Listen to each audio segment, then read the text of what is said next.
राधे राधे, जय श्री कृष्ण। आज मैं आपको बरसाती मावस की पूजा के बारे में बताती हूँ।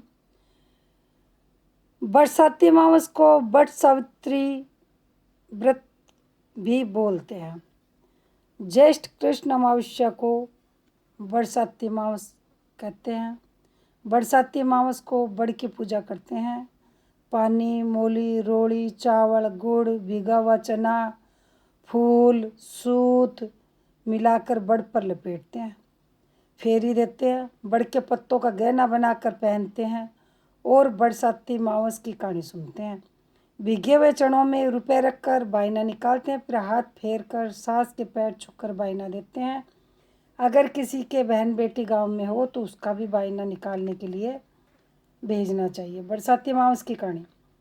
भद्रदेश में अश्वपति नाम का राजा था जिसके संतान नहीं थी। उसने बड़े बड़े पंडितों को बुलाया, कहा मेरे संतान नहीं है, इसलिए तुम ऐसा उपाय करो जिससे मेरे संतान हो जाए।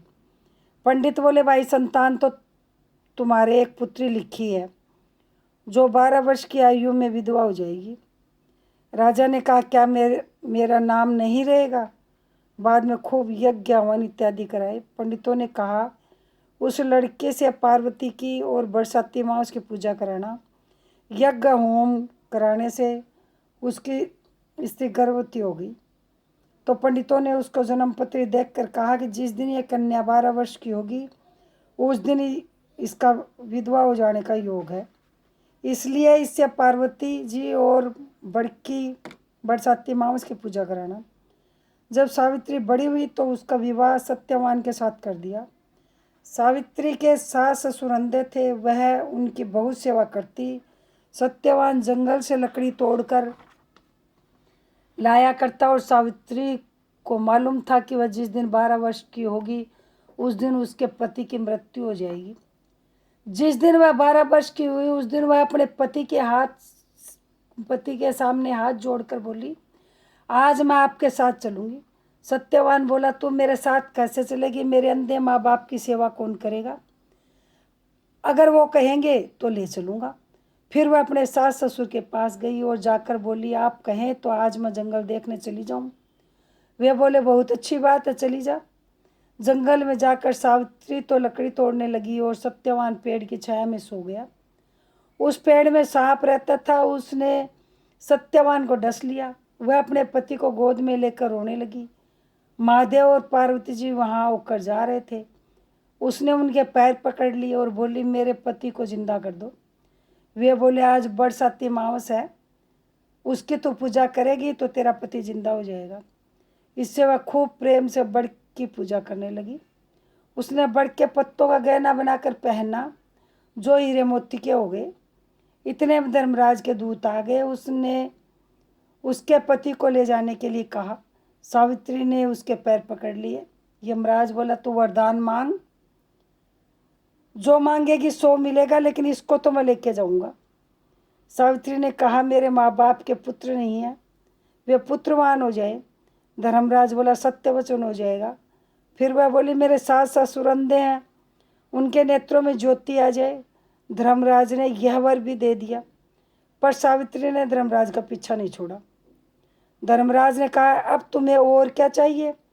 सावित्री बोले, मुझे 100 पुत्र हो जाए। धर्मराज बोला, तथास्तु। फिर वह सत्यवान को लेकर जाने लगे।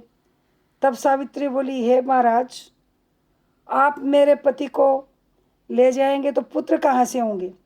धर्मराज ने कहा, हे सती, तेरे सुहाग तो नहीं था, परंतु बरसाती अमावस्या से और पार्वती जी की पूजा करने से तेरा पति जीवित हो जाएगा। सारे में डिंडोरा पिटवा दिया, ऊपर चढ़ के हिला फिराया। कहते सुनते जेठ की अमावस्या आएगी तो सब बड़ की पूजा करना और बड़ के पत्तों का गहना बनाकर पहनना, बायना निकालना। हे महाराज, जैसे बरसाती मावस ने सावित्री को सुहाग दिया उसी प्रकार सबको दियो। जो भी इस कहानी को कहता सुनता है उसकी सब मनोकामना पूरी करियो।